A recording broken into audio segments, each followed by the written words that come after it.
La Mexicana Park is located in the foothills of the Santa Fe district on the western foothills of Mexico City.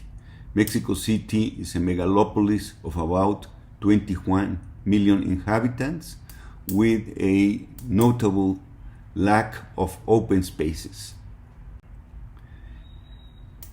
During the 1985 earthquake, the Santa Fe was the city developed up in the hills, creating a HCD condition where basically oriented to the car and no public open space. Very few public open spaces, very few natural areas. Santa Fe is a complicated urban context where people of high level conditions, socioeconomic levels, coexist with people of very low means, typical of the western hills of Mexico City, a condition which is permanent and very complex in Mexico City. La Mexicana quarry was extracted for 50 years. In 1985, Mexico City is stricken by a disastrous earthquake, and Santa Fe is developed as an HCD. In 2013, negotiations between the city authorities and Santa Fe Neighborhood Association begins, and in 2016, our preliminary concepts begin. This is the condition of the site as we found it. As you can see, the cuts done by the extraction of sand of the quarry developed these enormous cliffs, very unstable. They had to be stabilized, and of course resulting in very complicated geological conditions and topographical conditions. Years later, the surrounding urban community wants to convert the Great Cavity into a needed park. After many negotiations with the authorities, debates, and meetings, a settlement between city authorities, neighborhood associations, and developers comes to fruition, where 70% of the area, that is 28 hectares, would be dedicated to a public park, and 30%, 12 hectares, to private apartments. The topographical conditions were, of course, studied through many models, as this one, connecting the site to the urban conditions existing around.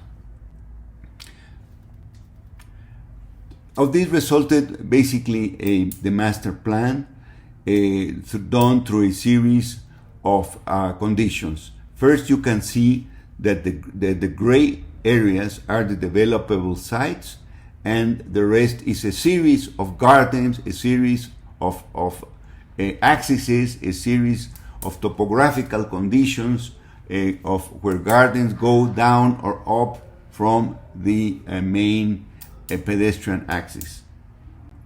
These resulted in a series of gardens: the dog garden, the hidden garden, the rain garden, the children's garden, the lookout garden, the lake garden, and all of that through a central promenade.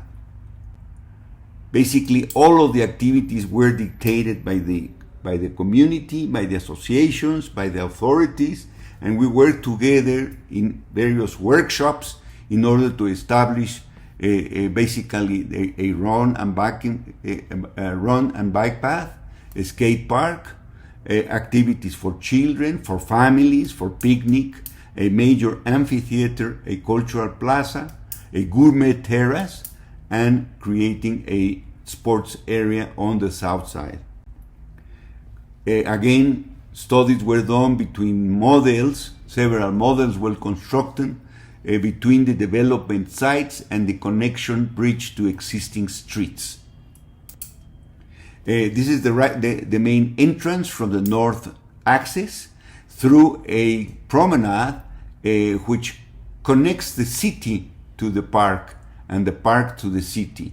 On the left-hand side is future development site, and on the right-hand side is a future community temple. Basically, the axis is up to the mountains.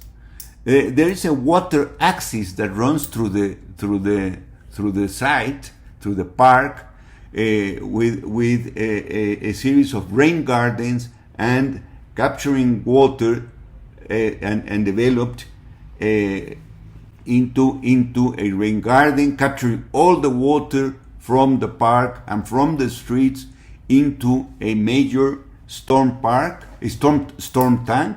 and this storm tank collects rainwater to irrigate the park for 3 or 4 months of the year. That leaves about 2 more months or 3 months in the dry areas where recycled water from a water treatment plant is sent to the lakes. The lakes were connected and settled around the topography, and within that topography a major amphitheater was designed. These are some of the photographs of the construction. You can see the differences of conditions of geology, of soils, of instability, and the complexity of the soils of the buildings which have to be on piles.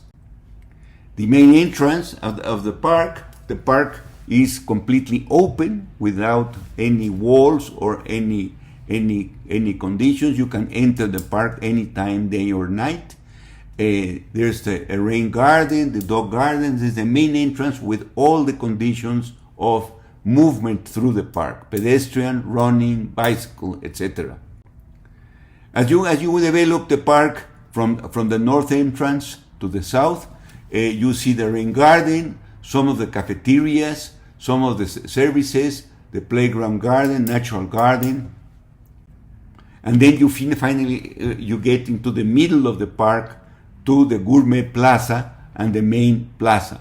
The gourmet plaza has restaurants and cafeterias and kiosks of many conditions, many prices, and it attracts all kinds of people.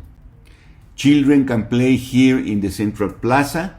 The central plaza, as you can see, accumulates all the people. It's a node of congregation for the people, and you can see the diversity of people enjoying the site. On top of the gourmet terrace building, it's a 200 and 350 meter long building. You can walk or run over the building. And then we start to develop the dog garden, as you can see, the hidden garden, which is a garden to look out, to go up into the hill or down into the ground. Then the vegetation was planted with about 2,500 trees of different species. 70% of the species are from Mexico, 30% are from other areas. And then we're starting to see the activities such as the skate park, a very large park, a skate park, which now has been considered the cathedral of skate in Mexico City. You can see here the levels of the different lakes, the lakes that capture water from the rain, and the cascade, and then also the part of the amphitheater and the bridge that connects into the second phase of development. Here's the amphitheater, which has many activities, day and night, cinema, etc., activities, presentation of shows, presentation of children's activities, schools, etc.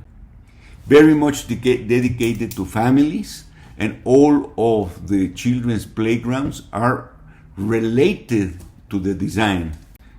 As you can see, parks up or down from the different types of topographical aspects. The main axis establishes possibilities to go up or down into the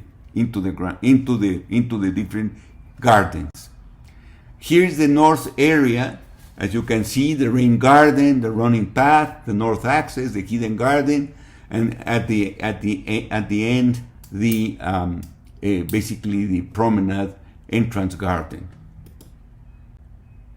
Basically, here we look at Santa Fe from the south part of the city, and we look down into Mexico City. Down into Mexico City, on the left-hand side, you see the pre-existing development. On the right-hand side will be future developments. Basically, at night, the park closes at night, but it's used from 5 o'clock in the morning. In conclusion, the park establishes a series of social impacts which are very much important for the community. It is self-sustained. It does not cost a penny to the city. The park is managed through the rent of all the amenities. 2 million visitors annually visit the park. Basically, Santa Fe now has a new identity. It's not anymore an H city. It has this identity of the park. It's managed by the community itself through a very interesting set of organizations. It has restaurants, coffee shops, juices, etc., etc. The park is one of the most safe parks in the city. No crime has been committed inside the park in 3 years. It has the largest skate park in Mexico City, and more than 45,000 entrances in Instagram have been put by families, by young people, etc., etc. Santa Fe has become one of the most important places of gathering of Mexico City. Thank you very much.